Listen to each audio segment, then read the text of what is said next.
청년이라고 하는 단어는 매력 있는 단어 중에 하나라고 생각을 합니다. 저는 이 청년이라고 하는 단어를 생각할 때마다 가슴이 벅차오르고 그리고 가슴이 뛰게 되는 저를 발견하게 됩니다. 여러분, 우리가 젊은 사람들을 볼 때에는 천상만 보지 않기를 원합니다. 그 사람 안에 있는 능력과 비전과 소망을 우리가 확인해야 되거든요. 그런데 우리가 청년을 바라볼 때 지금 그 사람이 갖고 있는 것을 바라보면은 때로는 보잘것없고 예솔 만한 것이 전혀 없어서 우리가 무시하는 그런 경향도 가질 수 있는데, 청년에 대해서는 우리가 그런 모습으로 응답을 하면은 결코 안 된다는 생각을 갖습니다.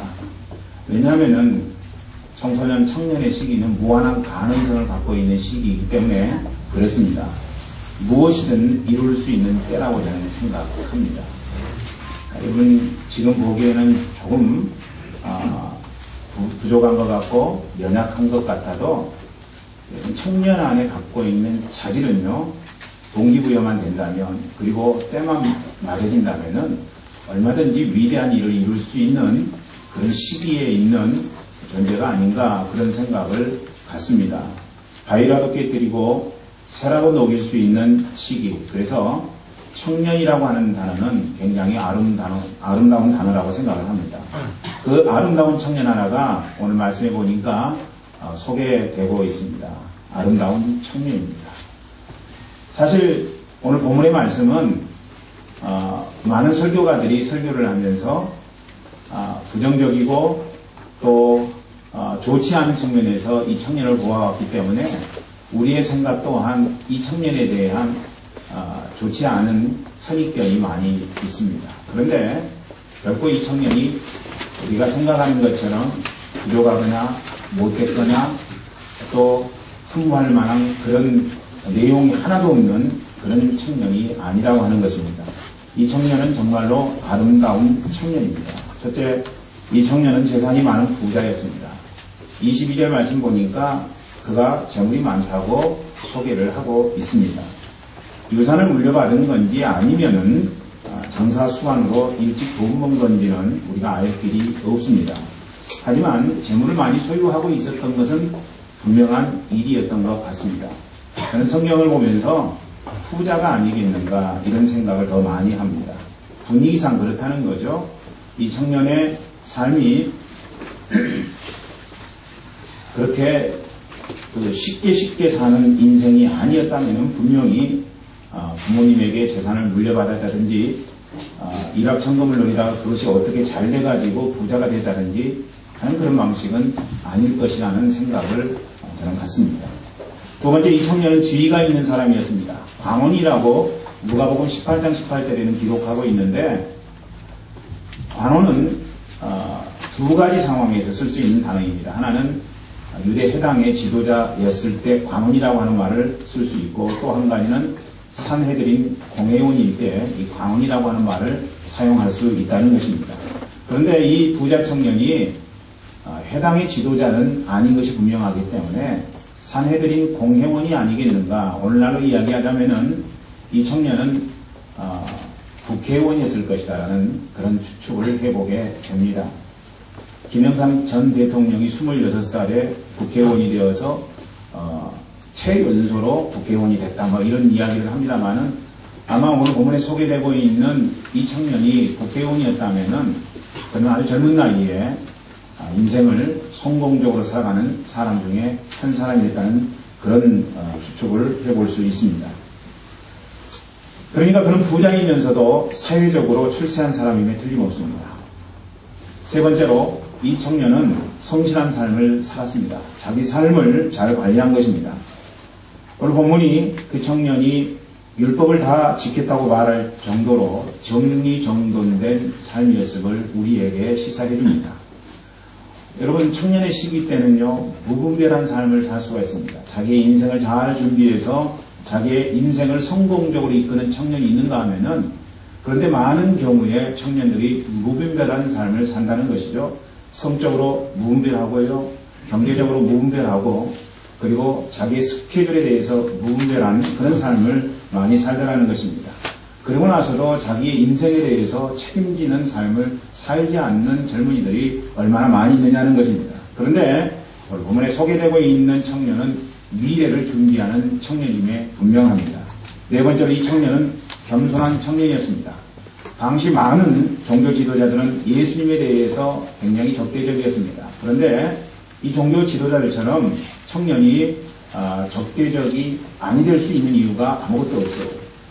여러분, 그 당시에 예수님께서 많은 사람들을 인도하는 사람이었다라고 한다면은 젊은 나이에 경제적으로도 손색이었고 또 사회적으로도 출세한 사람이라면은 예수 정도야 갈릴리 천한 빈민들을 인도하는 자였기 때문에 그 아버지도 목수 요셉이 아닌가 성경이 그렇게 기록하고 있는데 당시에 많은 사람들이 예수님의 신분이 어떤 신분인가 이렇게 생각하면서 무시할 수 있는 위치가 아니었겠는가. 그런데 이 청년은 권력과 재물을 쥐고 있으면서도 예수님 앞에 무릎을 꿇었다라고 하는 것입니다. 그러므로 이 청년은 겸손한 청년이었다. 우리가 추측할 수 있을 것입니다. 네 번째로 이 청년은 구도자였습니다. 영적인 숙제를 안고 살았다는 의미입니다. 예수님을 찾아온 그가 16절 말씀 보니까 뭐라고 이야기합니까? 여러분, 우리 16절 말씀 한번 같이 읽어볼까요? 같이 읽습니다. 시작. 선생님이여, 내가 무슨 선한 일을 하여야 영생을 얻으리이까? 무슨 선한 일을 하여야 영생을 얻으리이까? 예수님께 다가온 청년이 하는 이야기가 내가 어떤 일을 해야지 영생을 얻을 수 있겠습니까? 영생의 문제에 대해서 그가 진술하고 있는 모습을 우리는 목격하게 됩니다. 저에게도 많은 사람들이 찾아와요. 많이 찾아와서 하는 이야기가 목사님 어떻게 하면 비자 낼 수 있겠습니까? 이런 이야기하고 또 이제 메일을 통해서 저에게 이렇게 문의를 많이 하는데 프라하에서 살면서 장사해먹고 살 것 없습니까? 뭐 이런 거 물어보고 내가 목사인가 아니면은 브로커인가 하는 그런 생각이 들 때가 한두 번이 아닙니다. 근데 지금 이 부자 청년은 예수님 앞에 와서 그런 인생사 살아가면서 어려운 문제들을 자기의 고민을 이야기하는 것이 아니라고 하는 것입니다. 영생을 어떻게 하면 얻을 수 있겠습니까? 부도자의 아름다운 모습이라고 하는 거죠. 진학 상담을 한 것도 아니고 경영 수업을 받은 것도 아니고 목마름에 대한 문제를 해결하기 위한 것도 아니고 또 자기의 마음 가운데 있었던 비전을 성취하기 위해서 내가 어떻게 살아야 됩니까? 이 물음을 물은 것도 아니고 형통한 길은 어떤 것일까요? 인생 살면서 피곤하고 많이 지쳐있는데 내 인생이 형통하려면 어떻게 해야 되는가요? 이걸 물어본 것도 아니라고 하는 것입니다. 예수님께 찾아온 그의 초미의 관심사는 뭐였느냐 하면은 바로 영생의 문제였다고 하는 거예요. 영생의 문제. 그러기에 그는 칭찬받을 만한 청년입니다. 대단하다는 말을 받기에 충분한 사람이에요. 요즘 젊은 사람들이 하는 이야기로 그는 킹카였습니다. 킹카. 아마 딸 가진 부모들은 이런 청년들을 보면은 사이 삼고 싶다 이런 마음이 드는 그런 청년. 정말로 찬란하게 빛나는 진주와 같은 청년이 오늘 본문에 소개되고 있는 청년의 위치였다고 하는 거예요. 그런데 그렇게 칭찬받을 만하고 그리고 대단하다고 해줄만 한데 우리 주님이 21절 말씀 보니까 명령 하나를 주시는데 상당히 납득하기 곤란한 명령 하나를 주십니다. 21절 말씀 한번 읽어볼까요? 시작.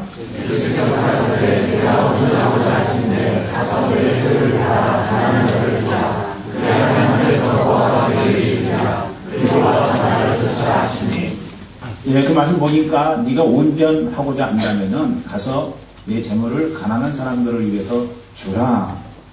이게 무슨 황당한 상황입니까? 주님이 칭찬하셔야 되는데 이 젊은이에 대해서 제가 여러분에게 소개해드린 대로 평범한 청년 아니고 시시한 청년 아니고 대단한 청년이요 능력 있는 청년, 이 청년이 구도자의 모습으로 영생을 얻기 위해서 어떻게 해야 됩니까? 라고 묻고 있는데 주님은 동문서답 같은 이야기를 하셨다는 것입니다. 여러분, 사실 인생 살아가다 보면은 오늘 본문에서 소개되고 있는 청년과 같은 청년들이 그렇게 많지 않다는 사실을 알게 됩니다. 이 청년은 갖춰진 청년이라고 하는 것입니다. 준비된 청년이에요. 그런 부족함이 하나도 없는 상태에 있었습니다. 청년에게 무엇이 부족해요? 아무것도 부족한 것이 없는 청년입니다. 그래서 그는 20절에서 아직도 내게 무엇이 부족합니까? 라고 예수님 앞에 묻게 되죠. 완벽한 자기 자신의 삶에 대해서 스스로도 자부심을 갖고 예수님 앞에 응답하는 삶을 살았다는 것입니다. 그렇다면 부족함이 없는 그에게 주님은 왜 납득하기 어려운 명령 하나를 하셨을까요? 모든 것을 꿰뚫어 보시는 주님이 아마 그의 내면을 보셨기 때문이 아니겠는가. 사람들은 보지 못할지 모르지만, 사람들은 외적인 것만을 보고 평가할지 모르지만은 우리 주님은 그런 분이 아니세요. 우리를 아시는 주님은 우리의 내면적인 것, 우리의 가장 위장되고 남에게 알려지지 않은 부분까지도 보시는 하나님이라는 사실을 저는 믿음으로 고백할 수 있습니다. 그의 내면은 사실 재물에 대한 욕구로 채워져 있을 뿐이었다고 하는 것입니다. 재물로 가득 찼어요. 그의 마음 심령. 어떤 사람은 성공해야 되겠다, 성공으로 가득 찬 사람이 있습니다. 혹시 여러분 그런 인생을 살고 계시지는 않습니까? 성공하는 것이 나쁘지 않는데, 그러나 여러분 마음 심령 속에 그 어떤 것도 들어올 수 없을 정도로 성공으로 가득 차 있다면은 그 인생은 불쌍한 인생이라고 저는 생각을 합니다. 또 어떤 사람은 직장으로 가득 차 있어요. 직장. 아침에도 직장, 한낮에도 직장, 저녁에도 직장. 예수님이 그의 인생 속에 들어올 여유는 전혀 존재하지 않는 거예요. 그런데 오늘 본문의 청년은 물질로 그 마음 심령이 가득 차 있었다는 것입니다. 그래서 주님은 소유를 팔아서 가난한 자들에게 주라고 말씀하신 거예요. 아마 반응을 기대했을 것입니다. 저 청년이 어떤 반응을 할 것인가. 우리 주님이 미리 아셨지만은 그럼에도 불구하고 기대하시는 거예요. 아마 분명히 나를 떠나갈 것이 사실인데, 그런데 그렇게 하지 아니하고 순간적으로라도 그 청년이 마음을 비웠으면 좋겠다. 그리고 물질로 가득한 그 마음 심령 속에 하나님이 들어가셨으면 좋겠다 하는 그런 기대의 마음을 갖고 주님이 말씀하시지 않았습니까? 그는 주님 그 말씀에 재물이 많음으로 근심하면서 떠나가게 됩니다. 재물이 많음으로 근심해서 떠나갔다. 같은 사건을 기록한 마가복음에서는 그 부분을 뭐라고 이야기하느냐면요, 재물이 많기 때문에 슬픈 기색을 띠고 근심하여 갔다고 이야기합니다. 슬픈 기색을 띠고. 그게 위장된 감정의 표출인지 아닌지는 잘 모르겠습니다만은 어쨌든 이 청년이 슬픈 기색을 띠고 돌아갔다. 누가복음에서는 뭐라고 이야기하느냐면요, 큰 부자인 거로 심히 근심하더라고 이야기하고 있습니다. 큰 부자인 거로 심히 근심했다. 그렇다면 그 청년에게 주신 주님의 명령은요, 뭔가 그 청년을 깨우치기 위한 의도로 허락하신 말씀이 아닙니까? 즉 청년을 움직이는 게 뭔가? 여러분, 청년을 움직이는 게 뭐예요? 우리 주님은 철저하게 자기 자신을 분별하도록 하기 위해서 네 갖고 있는 재물을 가난한 사람들 위해서 나눠주라, 이렇게 명령하셨을 가능성이 짙다는 것입니다. 다시 말해서 우리 주님의 질문은 뭐냐면은 네 인생의 주인은 뭐냐, 이 물음을 하신 것이라는 거죠. 사실 이 청년의 관심은 두 가지였습니다. 하나는 하나님이었고 또 다른 하나는 물질이었습니다. 정확하게 말한다면 하나님은요, 데코레이션이고 이 청년의 가장 큰 관심사는 물질이었다고 하는 거예요. 그러기에 원색적으로 표현하면은 이 청년의 주인은 뭐예요? 물질이라고 하는 것입니다. 그의 인생 가운데 가장 소중한 것, 가장 귀중한 것, 그것은 물질이었다는 것이죠. 하나님께서 차지해야 될 내면을 청년은 물질로 가득 채우고 있었던 것입니다. 그러므로 그런 부자가 아니라 빈자, 가난한 자였다는 생각을 갖습니다. 여러분, 그는 자기의 인생 가운데 목마른 것을 삼켜야만 하는 그런 존재해 지나지 않았다는 거예요. 뭔가 먹을 것을 찾는 하이에나와 같은 그런 욕구를 탐하는 그런 존재예요. 청년의 정확한 진단은 바로 그 모습이라고 우리는 이야기할 수 있을 것입니다. 마음의 물질이 가득 차 있다면은 여러분 생각하셔야 됩니다. 아무리 남들이 알아주는 부자라고 할지라도 그는 빈자에 지나지 않습니다. 그럼에도 불구하고 여러분 남들이 알아주는 부자가 되고 싶습니까? 마음 심령 속에는 하나님이 존재하지 않냐고 물질로 가득 차 있는데 그게 교회 다니면서도 나는 그렇게 살고 싶어하는 그런 마음의 소원을 여러분이 갖고 있다면 그런 여러분에게 오늘의 말씀은 너무나도 적절한 말씀이라고 저는 생각을 합니다. 내게 물질이 없더라도 내 인생 가운데 소유하고 있는 것이 아무것도 없다 할지라도 그 마음 심령에 하나님으로 가득 차 있다면 그런 인생은 부자예요. 아멘? 여러분 믿습니까? 그런데 인생 살면서 가난하면서 마음만 하나님으로 가득 차 있는 인생 사는 것을 여기 앉아있는 여러분들 가운데 그 누가 원하겠느냐는 거죠.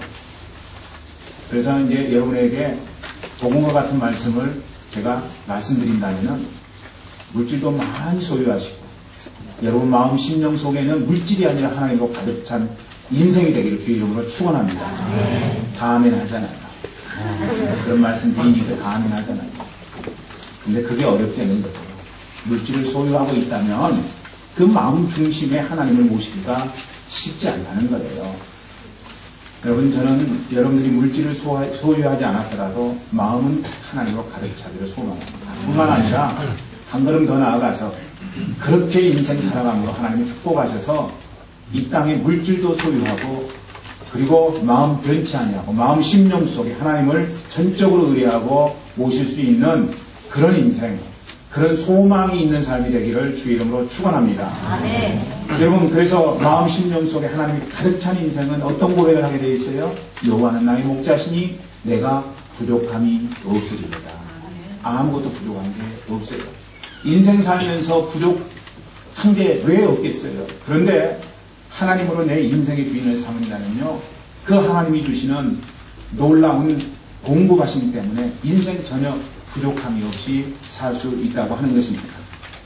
여러분 주님이 여러분에게 겨우 마련한 집 팔아서 가난한 사람에게 나눠주라 이렇게 했다고 치십시다.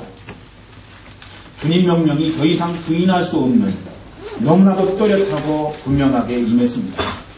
어찌할 겁니까? 나는 내게 있는 것이 이것밖에 없기 때문에 나는 도저히 그렇게 할 수 없습니다. 쉽게 생각할 문제가 아닙니다. 이 질문을 다른 위치, 다른 각도, 다른 상황에서 하나님이 주셨다고 한번 가정해서 생각해 보십시오. 여러분 응답이 쉽지 않아요. 우리 주님이 오늘 여러분에게 말씀하시는데 네가 나를 위해 하는 공부 그만하라 이렇게 말씀하신다면 여러분 어떻게 하시겠어요? 우리 청년 형제자매들 공부 열심히 하고 있는데 우리 주님이 여러분에게 강권하셔서 말씀하시는 게 너 이제 더 이상 공부할 필요 없어. 공부하지 마라. 이렇게 말씀하신다면 어떻게 하겠느냐는 거예요. 주님, 제가 주님이 위해서 공부하고 있는데요. 이 공부 해야 돼요. 이 공부 안 하면 안 됩니다. 여러분 이렇게 말씀하시겠어요? 아니요. 주님이 그냥 대충 말씀하신 것이 아니라 너무나 또렷하고 강력하게 너 공부 그만해 말씀하셨다고 한다면은 어떻게 하시겠느냐. 여러분의 인생 가운데 우리 주님이 나타나셔서 네가 가진 비전 내려놨으면 좋겠다. 주님, 제가 이 비전을 위해서 지금까지 살아왔는데요. 주님 영광을 위해서 살겠다라고 하는 이 비전 때문에 제가 제 목숨 유지하면서 살아왔는데요. 여러분 이렇게 응답하시겠습니까?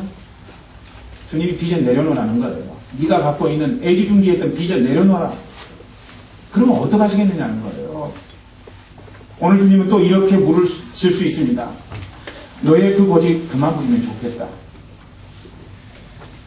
고집으로 살아온 인생, 자존심 하나로 버텨온 인생인데 우리 주님이 그 자존심 내려놓으라고 말씀하신다면은 여러분 어떻게 하시겠어요?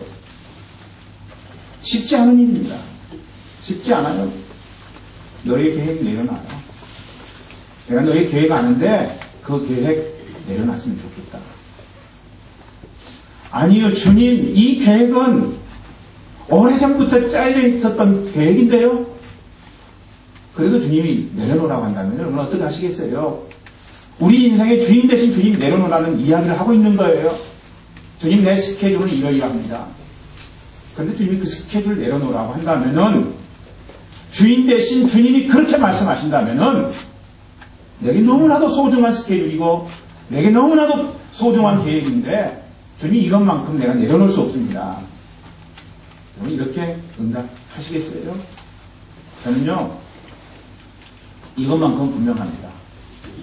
우리 교회가 지금 있는 상황에서 더 부흥해서 300명, 500명, 1000명이 된다고 할지라도 주님이 내려놓으라고 한다면요 저는 내려놓을 마음의 준비가 되어 있습니다. 왜냐하면 주님은 주인이거든요. 우리 인생의 주인이기 때문에 내가 누리고 싶은 권이 있지 왜 없겠습니까? 내가 이거 붙잡고 싶은 그런 마음이 있지 왜 없겠습니까? 그런데 주님이 말씀하시면 그 말씀하시는 주님 앞에 우리는 당황하게 응답할 뿐이에요.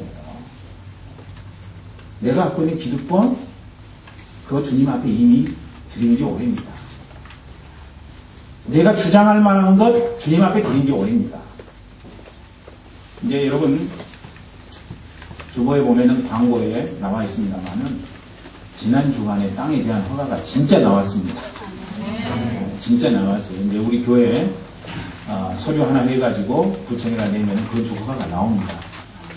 여러분 건축 허가가 나와서 우리 교회 건축하고 나면은 이제 교회가 건축하는데 나갈 수 없었던 분들, 마음의 부담이 되어서 나갈 수 없었던 분들, 그런 분들이 교회 다 건축하고 나면은 교회에 나오리라고 믿습니다. 예, 저는 나오리라고 믿고 또 시너지 효과가 이루어져서 교회에 더 많은 사람들이 들어오리라고 저는 확신해요. 예, 한국에 무조건 교회 건축하면은 사람들이 몰려온다, 빈자리 다 채워지게 된다, 그런 논리가 아니라 하나님께서 이 교회를 쓰셔야 되기 때문에 안 쓰시면 말고요. 저 그런 배짱으로 하나님 앞에 살고 있습니다. 하나님 안 쓰시면 말고요. 이런 마음으로 주님 앞에 응답하는데 제가 여러분에게 말씀드린 거는 하나님이 허다한 무리들을 허락하실 겁니다. 교회 부흥하게 돼 있어요. 저는 그렇게 믿습니다. 그런데 교회가 부흥하더라도 정말 이 교회 내가 놓기 싫다. 내가 이 교회 더 이상 이제 해서는 안 된다. 주님이 말씀하실 때 참 애썼는데요. 지금까지 수고했는데요. 이런 마음이 하나도 없어요.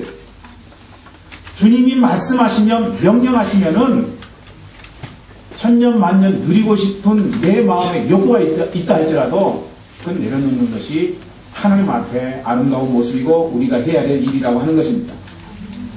사실 진짜 주인은요 여러분에게 명령하여 여러분을 움직이게 하는 것이라고 저는 믿습니다. 저는 여러분이 고민과 마음 복잡한 생각 대신에 하나님으로 정리하기를 원해요. 여러분을 명령하여서 여러분을 움직이게 만드는 것이 저는 오직 하나님이기를 소망합니다. 우리 집사람도 제가 뭘 부탁을 하면 잘 안 해주는데 현민이가 뭘 부탁하면 굉장히 즉각적으로 빨리 들어줍니다. 현민이 엄마 물 좀 떠와봐. 저는 그런 부탁을 못하는 삶입니다. 안 해주니까 결혼 때부터 지금까지 물 한 잔 떠다 주라고 그러면 당신이 갖다 마셔 이렇게 하기 때문에 여러분 우리 집사람을 욕한 것이 될까요? 우리 집사람 이야기는 뭐냐면요 자기가 일찍 죽으면은 인생 자생력 있게 살아가도록 하기 위해서 훈련하는 것입니다. 그래서 저는 그 훈련 코스를 잘 감당하고 있습니다. 예, 물 떠다 먹습니다. 제가 물 떠다 먹는데 우리 아들이 엄마 물 그러면은 즉각적으로 떠다 줍니다. 우리 집사람을 움직이는 거는 저도 아니고 여러분도 아니고 아들이라고 하는 거예요. 그 마음속에 아들로 가득 차 있습니다. 가득 차 있어요. 그러니까 여러분 오늘 여러분을 움직이는 게 뭔가 한번 생각해 보세요. 곰곰이 생각해 보세요. 그게 하나님이에요. 그게 여러분의 인생 주인이에요. 예. 근데 이제 아들이 되면 안 된다는 걸 이야기하려고 하는데 여러분이 자꾸 아멘 하면 안 되죠. 하나님보다도 아들이 더 중요하다면은 그게 하나님인 거예요, 아들이. 하나님 그거 원치 않습니다. 돈이 여러분을 움직이는 유일한 이유입니까?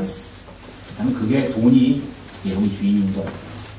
하나님 그거 원치 않습니다. 하나님은 당신이 우리 인생의 유일한 주인이 되기를 원한다는 것입니다. 그렇기 때문에 우리가 정의하셔야 돼요. 나를 움직이고 있는 것이 뭔가? 허다한 것들이 여러분을 움직이고 있습니까? 친구가 여러분들을 움직이고 있습니까? 여러분 출세가 여러분들을 움직이고 있습니까? 내려놓으시라는 거죠. 내려놓으시라는 거죠. 그게 여러분이 인생의 주인이 되면 안 되고 하나님이 유일하게 여러분의 인생의 주인이 되어야 된다는 것입니다. 주님만이 여러분을 움직이는 동력, 그리고 그것 앞에 여러분이 아멘으로 화답하시라는 거예요. 왜냐하면 정말로 주님이 여러분 인생의 주인이기 때문에 그렇다는 것입니다. 말로만이 아니에요. 예수님이 우리 인생의 주인됨에 있어서 우리가 풀어야 될 숙제 하나가 있습니다. 아주 중요한 건데 영생을 얻는다는 것이 무슨 의미인가에 대한 것입니다. 영생을 얻는다. 오늘 이제 부자 청년이 와서 영생을 얻기 위해서 주님 어떻게 해야 됩니까? 라고 물었죠. 그 영생이 뭡니까? 한자어로 해석하자면은 영원한 생명이죠. 여러분 그렇게 응답하십니까? 영생이 뭐죠? 이렇게 물어보면은 영원한 생명입니다. 그건 초등학교 응답입니다. 초등학생들의 대답이죠. 영생을 우리는 세 가지로 나누어서 생각해 볼 수 있습니다. 첫 번째, 영생은 뭔가? 영생은 하나님이십니다. 할렐루야. 하나님이 영생이세요. 하나님이 영생이십니다. 그러니까 하나님을 마음속에 품고 있는 자는 뭐가 있어요? 영생이 있는 겁니다. 성경에 보니까 하나님을 알파와 오메가로 이야기하고 있고 시작과 끝이라고 이야기하고 있고 처음과 나중이라고 이야기를 하고 있습니다. 그러니까 하나님이 어떤 분이시라는 거예요? 근원 자체시라는 것입니다. 그래서 성경은 하나님을 스스로 존재하는 분이라 모세의 질문을 통해서 주님이 응답한 것은 뭐냐면은 나는 스스로 존재하는 자다. 존재하는 자다. 그러면 영생을 얻는 것은 무엇이니까? 존재 근원이신 하나님을 만나는 거예요. 여러분이 오늘 예배를 통해서 존재 근원이신 하나님을 만난다면은 여러분은 영생을 얻는 자가 되는 것입니다. 우리의 삶 속에서 늘 그런 체험이 있다면은 우리의 삶은 영생을 소유한 자로서의 삶으로 이렇게 계속해서 나가게 되는 것이라고 하는 것입니다. 아담은 이 하나님과 에덴 동산에서 날마다 만남을 가졌습니다. 그렇기 때문에 아담은 영생을 소유한 자라고 하는 것입니다. 두 번째, 영생은 뭐냐면 하나님의 계획입니다. 하나님의 계획이 영생인 거예요. 하나님은 인간을 창조하시기로 계획하셨습니다. 왜 인간을 창조하기로 계획하셨을까요? 성부와 성자와 성령이 이 세상이 지어지기 전에 존재하고 계셨습니다. 그런데 성부와 성자와 성령께서 외로우셨어요. 고독하셨어요. 성부와 성자와 성령 하나님이 고독하셔서 인간을 창조하기로 결정하셨습니다. 그리고 그 인간을 위해서 세상을 디자인하십니다. 계획하십니다. 그리고 인간을 창조하셨어요. 창조하신 다음에 그 인간에게 생명을 불어 넣으셨습니다. 비로소 사람이 되게 됐죠. 그런데 하나님이 그렇게 사람을 빚으신 이유는 뭐냐면은 저들도 우리 중에 하나와 같이 되게 하자고 하는 이유 때문에 하나님이 우리 인간을 창조하셨다는 것입니다. 전능하신 하나님은 성부, 성자, 성령께서 친히 교제하시면서 우리 인간을 그 대열에 합류시키기로 작정하시고 인간을 만드셨다는 것입니다. 그렇다면 영생을 얻는 것은 뭡니까? 하나님 계획을 알고 그 하나님 계획 앞에 응답하는 것. 이게 바로 여러분 영생을 얻는 자의 삶이라고 하는 것입니다. 아담은 이 하나님 계획대로 움직였고 그래서 하나님 뜻대로 에덴 동산에서 순종했습니다. 그랬더니 그의 인생은 영생이었어요. 영생이었습니다. 세 번째로 영생은 뭐냐? 하나님이 행하시는 일이 영생입니다. 노아의 방주 사건은 영생입니다. 왜냐하면 하나님께서 행하신 일이기 때문에 그렇습니다. 노아를 통해서 일을 이루신 것이지만은 처음부터 하나님이 계획하셨고 그리고 하나님이 이루셨고 하나님이 행하신 일이라고 하는 거예요. 그래서 그렇게 방주를 짓고 하나님 앞에 응답하고 하나님의 일에 참여한 노아의 인생은 영생을 얻기에 조금도 부족하지 않았던 것입니다. 출애굽과 가나안 입성은요 영생입니다. 왜 영생이에요? 하나님이 행하신 일이기 때문에 그렇습니다. 강팍한 바로의 압제에서 이스라엘 백성들을 끄집어내신 것 하나님이 행하신 일입니다. 이스라엘 백성들이 광야 40년 동안의 세월을 끝마치고 요단강을 건너서 가나안에 입성한 것, 그거 하나님이 행하신 일입니다. 여리고 성에 있었던 사람들이 하나님이 행하신 일을 듣고 이스라엘 백성들이 들어올 때에 여러분 그들이 아무 일도 하지 못했다는 사실을 우리는 성경 속에서 목격하게 됩니다. 하나님이 행하신 일이기 때문에 영생인 거예요. 영생인 것입니다. 그러니까 영생을 얻는다는 것은 하나님 일하실 때 하나님 행하심에 동참하는 것을 의미합니다. 다시 말하자면은 우리가 하나님의 파트너가 되는 거예요. 너희가 내 안에 거하고 내 말이 너희 안에 거하면 무엇이든지 원하는 대로 구하라. 이렇게 우리 주님이 말씀하시고 나는 포도나무요 너희는 가지니 저가 내 안에 내가 저 안에 있으면 이 사람은 과실을 많이 맺나니 나를 떠나서 너희가 아무것도 할 수 없느니라. 이렇게 우리 주님이 말씀하셨는데 내가 포도나무고 너희가 가지라고 하는 의미는 동역자라고 하는 사실을 주님이 분명하게 드러내신 것이라는 이야기입니다. 포도나무는 가지가 없으면 열매를 맺지 못합니다. 포도나무 자체에서 포도가 열리는 법은 없어요. 가지를 통해서 포도 열매가 열리게 되는데 여러분 가지 또한 포도나무에 붙어있지 않냐면 생명 자체가 존재하지 않는 것이기 때문에 열매를 맺을 수가 없는 것입니다. 그러니까 포도나무 대신 예수님께서 너희는 가지라고 말씀하신 것은 뭐냐면은 내가 하고자 하는 일에 내가 너를 동반자, 동역자, 파트너로 삼으셨다라고 하는 것입니다. 적어도 그렇기 때문에 사랑하는 형제자매 여러분, 오늘 우리는요 주님의 동역자입니다. 할렐루야. 그런 자부심을 가지셔야 돼요. 내가 지금 하고 있는 일은 아무것도 아니다. 여러분 그렇게 생각하십니까? 아니요. 그 일 속에 하나님의 동역이 담겨져 있다는 사실이에요.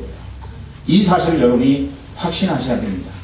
그렇기 때문에 여러분이 하고 있는 일에 대해서 여러분 최선을 다하고 성실하게 감당하셔야 돼요. 왜냐하면 지금 내가 내 일이라고 하고 있는 그 일이 하나님의 동역의 일이기 때문에 그렇다는 것입니다. 여러분 아담은요 하나님 행하심에 동참하여 영생을 소유한 존재가 되었습니다. 에덴 동산에서요. 그렇죠? 하나님이 다스리라고 말씀하셨는데 모든 것을 다 다스렸어요. 자기에게 있는 모든 것을 다 다스렸습니다. 하나님이 주신 아름다운 동산 다스렸고요. 하나님이 주신 하와 주님 안에서 다스릴 수 있었습니다. 여러분 그 모든 것들을 다 하나님이 주신 것이기 때문에 아담은 에덴 동산에서 아름답게 다스림의 역할을 감당했다는 거예요. 그렇기 때문에 아담은 하나님의 동역자요. 그의 인생 속에는 하나님의 일에 동참하였으므로 영생이 존재한 삶이었다고 하는 것입니다. 이것은 한마디로 주인 되신 하나님께 순종했다 이런 표현으로 표현할 수 있을 것입니다. 그런데 여러분 아쉽게도 안타깝게도 아담이 죄를 범하고 말았습니다. 그건 뭐예요? 그 죄는 이제는 더 이상 하나님의 지시하심을 받지 아니하고 하나님이 내게 명령하시는 그 명령 앞에 순종하지 아니하고 인생 내 마음대로 한번 살아보겠습니다라고 하는 의지적인 고백이었다는 것입니다. 내가 내 인생 내 마음대로 살겠다. 하나님 더 이상 내게 간섭하지 마세요. 하나님 더 이상 나에게 터치하지 마세요. 내가 살고 싶은 대로 인생 살겠습니다. 자유하면서 살고 싶어요. 하나님 그러니까 내 인생에 대해서는 이제 신경 끄시고 내가 내 마음대로 좀 살아보겠습니다. 여러분 그렇게 아담이 하나님 앞에 죄를 범하게 됩니다. 아담은 죄를 범해서 죄인이 됐지만 이 땅에 존재하는 모든 사람들은 죄인이기 때문에 죄를 범한다는 사실을 여러분이 잊어서는 아니 될 것입니다. 그 죄는 뭐예요? 그 죄는 하나님이 주인 아니라고 하는 것입니다. 그럼 당신이 내 인생 주인 아니에요. 내가 내 인생의 주인이에요. 내 마음대로 살고 싶어요. 여러분 그래서 그렇게 하나님 앞에 죄를 범한 모든 인류는요 인생의 진짜 주인이 하나님이 아니라 자기 자아가 되고 말았다는 것이죠. 자아가 자꾸 주인을 번갈아가면서 선택하죠. 오늘은 내 자녀가 내 인생의 주인이었다가 내일은 내 인생의 주인이 물질이었다가 여러분 자꾸 자아가 선택하더라는 것입니다. 이사야서 53장 6절은 그래서 죄를 이렇게 표현합니다. 우리는 다 양 같아서 그릇 행하여 각기 제 길로 갔거늘. 각기 제 길로 간 것이 하나님 앞에 죄인된 모습이고 죄를 범한 것이라고 성경은 우리에게 말씀해 주시는 것이죠. 주인 되신 하나님께서 제시해준 길로 가지 않으니 영생을 깨뜨려버리고 마는 것입니다. 아담이 그렇게 했어요. 하와가 그렇게 됐습니다. 우리 주님이 제시해준 인생의 길로 인생길을 가지 아니하고 자신의 생각과 자신의 방법으로 인생을 선택했더라는 것이죠. 여러분, 그게 바로 하나님 앞에 죄가 되었어요. 그 결과가 뭐예요? 지난주에 여러분에게 말씀드렸죠. 그 결과가 죽음이고 하나님의 심판이었다는 것입니다. 여기서 벗어날 리가 없어요. 하나님의 심판에서 벗어날 리가 이 땅에 아무도 존재하지 않는다는 것입니다. 그래서 이제 우리에게 필요한 게 뭐예요? 내가 내 마음대로 살았던 죄를 선택함으로 인해서 하나님 앞에 심판받게 됐는데 그 심판을 대신해 줄 존재가 필요했다는 것이죠. 유일한 존재가 누구예요? 바로 예수님이라고 하는 것입니다. 대신 죽어줄 존재죠. 여러분, 대신 죽어줄 존재는요, 오직 예수님밖에 존재하지 않습니다. 지난주에 우리가 그것을 많이 생각했어요. 예수님은요, 하나님이세요. 아멘. 하나님이시고, 그리고 예수님은 하나님의 계획이시고, 예수님은 하나님 행하시는 본체이십니다.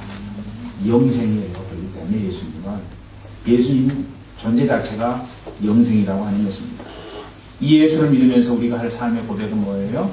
여러분, 다른 것 아닙니다. 이제 다시는 그 어떤 것도 내 인생의 주인이 될 수 없습니다. 이 고백. 여러분, 이 고백 하셨습니까? 자신감 없어요?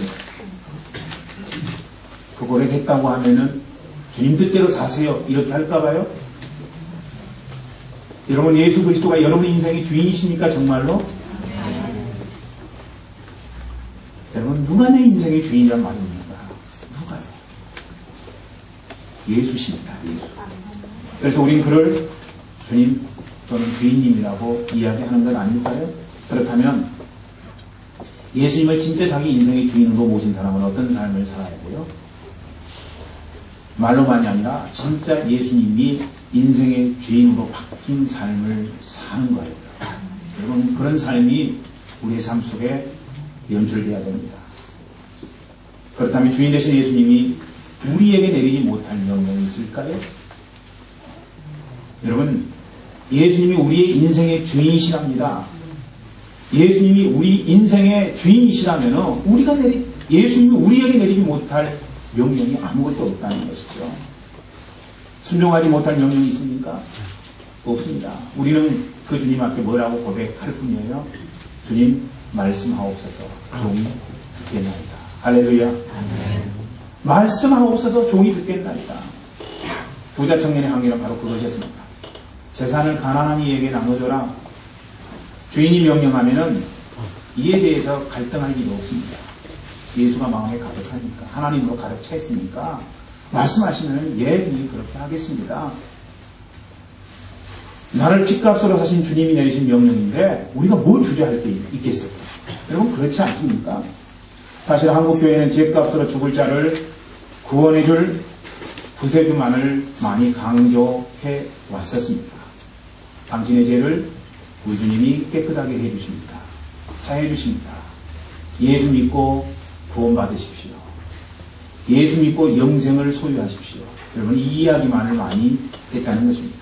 반면에 주인 되신 주님에 대해서는 부담스러워하는 성도들에게 설교가들이 강조 많이 못했습니다.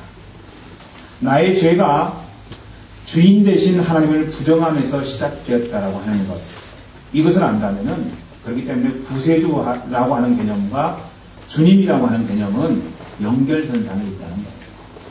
구세주를 강조하려면은 주인 대신 주님을 강조하지 않을 수가 없다는 것입니다. 그런데 한국교회는 절름발이식으로 이걸 분리시켰어요. 분리시키면 안 되는 것입니다. 그런데 분리시켰어요. 구세주, 여러분을 구원해 주십니다. 고통에서 해결해 주십니다. 문제에서 해결해 주십니다. 이 주님만을 강조했다는 것입니다. 적어도 내 인생의 주인 되신 주님 앞에 내가 어떻게 살 것인가, 어떤 모습으로 응답할 것인가에 대해서는 한국교회가 많이 말하지 않았어요.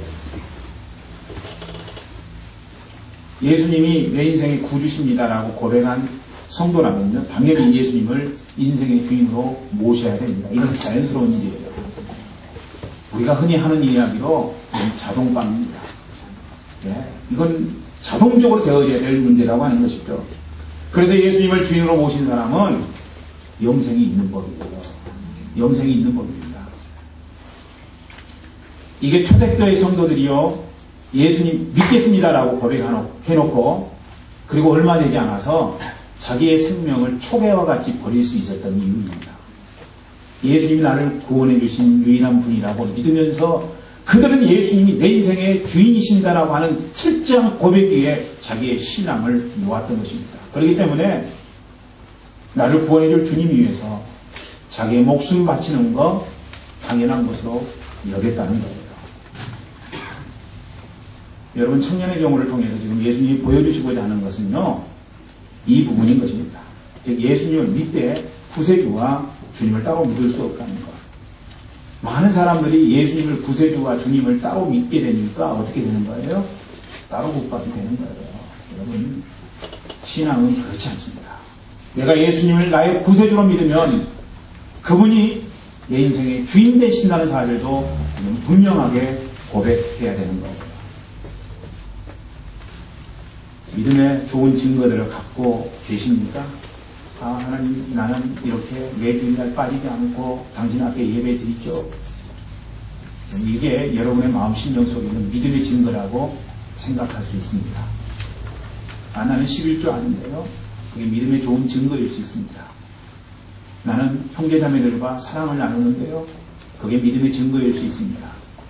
그런데 그런 증거들이 있다고 할지라도 오늘 예수님이 진짜 내 인생의 주인이 되지 않는다면, 여러분 삶을 인도하는 그런 유일한 대상이 되지 않는다면 우리의 믿음은 헛것일 수 있다는 것입니다.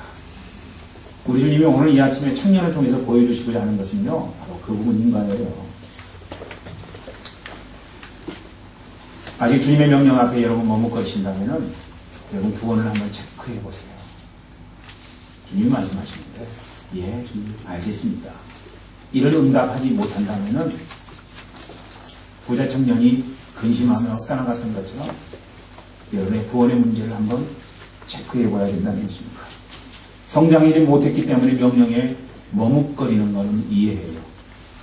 그런데 성장할 시기가 지났음에도 불구하고 늘상 주님 앞에 응답하는 문제에 있어서 갈등이 나면요, 그건 위험한 신앙이라고 하는 겁니다. 여러분, 주님 명령은 어떻게 나타나요? 그렇다면 오늘 주님 명령 청년에게 네 갖고 있는 것을 가난한 사람들을 위해서 주라고 말씀하셨는데, 주님의 명령은 어떻게 나타날까요? 두 가지만 여러분에게 말씀드리겠습니다. 첫 번째, 주님 명령은 어떻게 나타나냐? 개인적 깨달음 통해서 나타납니다. 신앙생활 하시면서 주님이 깨달음을 주세요. 때로는 성령의 음성을 통해서 깨달음을 주시기도 하고, 때로는 여러분의 환경을 통해서 주님이 말씀하시기도 하고, 여러분이 어느 날 성경 말씀 보는데 그 성경 말씀을 통해서 하나님이 깨닫게 하시기도 하고, 어떤 사람은 이렇게 이야기해도 안 되고 저렇게 이야기해도 안 되니까 꿈이나 환상을 통해서 하나님 말씀하시기도 합니다. 개인적인 깨달음을 통해서 말씀하시는 거예요. 두 번째로 어떤 방법을 통해서 말씀하세요? 담임 목사를 통해서 하나님 말씀하십니다. 제가 지옥 가십시다 이렇게 말하지 않는 한 여러분이 저를 신뢰하시고 제가 여러분에게 하는 말씀을 하나님의 명령으로 받기를 소망합니다. 여러분 그렇게 하셔야 돼요. 여러분 그렇게 살으셔서 손해볼 것 아무것도 없습니다. 저는 여러분들의 영혼을 위해서 하나님 앞에 내가 병성할 자처럼 기도하는 자이거든요. 제가 여러분을 위해서 하나님 앞에 기도 중보하면서 제 개인적인 이기적인 생각으로 여러분을 위해서 중보한 부분이 아무것도 없습니다. 살아계신 하나님 앞에서 여러분에게 말씀드리건데, 제가 여러분에게 지옥 가십시다 이렇게 이야기하지 않는 한 저의 이야기에 귀를 기울이시기를 부탁을 드립니다. 여러분에게 필요한 일입니다. 제가 형제라고 저의 입술로부터 나온 말을 경하게 여기지 마세요. 경하게 여기지 마세요. 여러분에게 오늘 이 아침에 도전합니다. 여러분들이 무당에게 가서 점치는데도 무당이 여러분에게 이야기하는 이야기 쉽게 들을 수 없습니다. 오늘 북쪽에서 기인을 만나게 될 겁니다. 이렇게 이야기하면은 내가 북쪽으로 자꾸 내 몸이 북쪽으로 향합니다. 북쪽에서 기인을 만난다고 하니까 무당 이야기도 여러분 우리가 듣는데 살아계신 하나님의 말씀을 대변하는 목회자를 청결하고 경외하지 말고 여러분 이야기할 때 들으세요.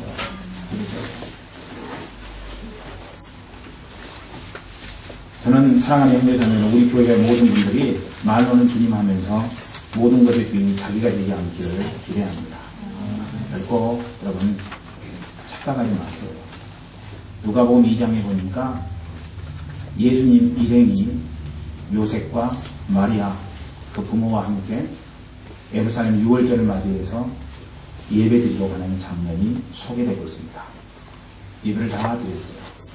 그리고 나서 많은 일행이 한꺼번에 고향으로 돌아가게 되죠. 살았던 곳으로 가게 되죠. 근데 하루쯤 지난 다음에 이렇게 보니까 예수가 그 대열에 끼지 않았다는 것입니다. 여러분 지금 예수와 함께 동행하고 있다고 착각하고 있지는 않는지, 예수님이 내 인생의 주인이 아니면은 예수님과 함께 여러분 동행하지 않고 있다는 것입니다. 여러분 착각하지 마세요. 예수님이 철저하게 여러분의 인생의 주인이 되고 그리고 그 주님 앞에 응답하는 삶, 이게 동행하는 것입니다. 이게 주님과 함께하는 삶이라고요. 아 보니까 목사님 제가 주님과 동행하지 못했네요. 주인 되신다라고 고백했지만은 진짜 제 인생의 주인은 아니었는데, 그렇게 느끼신다면 어떻게 해야 돼요? 예수님 계신 곳으로 돌아가셔야 돼요. 예루살렘으로 돌아가셔서 예수님 만나셔야 된다는 것입니다. 저는 여러분들 그렇게 하기를 소망합니다. 오늘 이 아침에 주시는 말씀, 예수님을 인생의 주인으로 모시고 살아가는 거예요. 그리고 인생의 주인인 줄 알고 살았는데 내 안에 예수님이 존재하지 않으셨다고 한다면 돌아가세요. 처음 자리로 돌아가세요. 예수님, 당신이 제 인생의 주인이십니다. 철저하게 당신 앞에 응답하며 순종하겠습니다. 예수님 주인 되는 자리로 여러분 컴백하시고 그리고 돌아가셔서 여러분의 인생이 하나님 앞에 영생이 존재하는 삶이 되기를 저는 간절히 소망합니다. 모든 분들이 복음의 두 번째 개념, 주님 되심 앞에 응답하는 영혼, 응답하는 가족, 응답하는 교회가 되기를 주의 이름으로 축원합니다. 기도하겠습니다. 하나님, 하나님께서 주신 달란트 가지고 폴란드에서 태권도 선교 사역을 감당하는 두 분의 단교 선교사님들, 주께서 저들의 인생 가운데 함께해 주시고 하나님 사역 감당할 때마다 마음 심령 속에 하나님 주시는 기쁨과 감사가 넘치도록 축복해 주시옵소서. 여행 중에 방문한 김현범, 김영미 집사님 가정을 주께서 기억하여 주시고 하나님 저들의 인생이 늘 주님 앞에 쓰임받을 수 있도록 주께서 특별한 간섭하심과 역사하심으로 함께해 주시옵소서. 이곳 프라하에서 공부하기 위해 온 이정희 비자매님을 주께서 기억하시고 하나님 저의 인생이 주님 안에서 넉넉하게 하시고 주님 붙잡고 비전을 향해서 나아갈 때에 주님의 인도하심을 철저하게 받을 수 있는 아름답고 귀한 자매로 주께서 함께해 주시옵소서. 지금은 우리 주 예수 그리스도의 놀라우신 은혜와 아버지 하나님의 만거하신 사랑하심과 성령의 감화내주 충만하심이 오늘 이 시간 주님 주신 말씀 그대로 내 인생의 주인은 내가 아니라 주님 당신이십니다.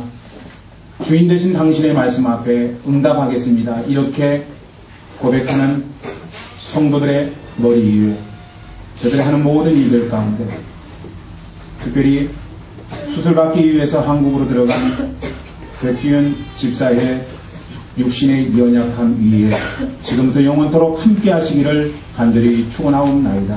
아멘. 기도해 주시겠습니다.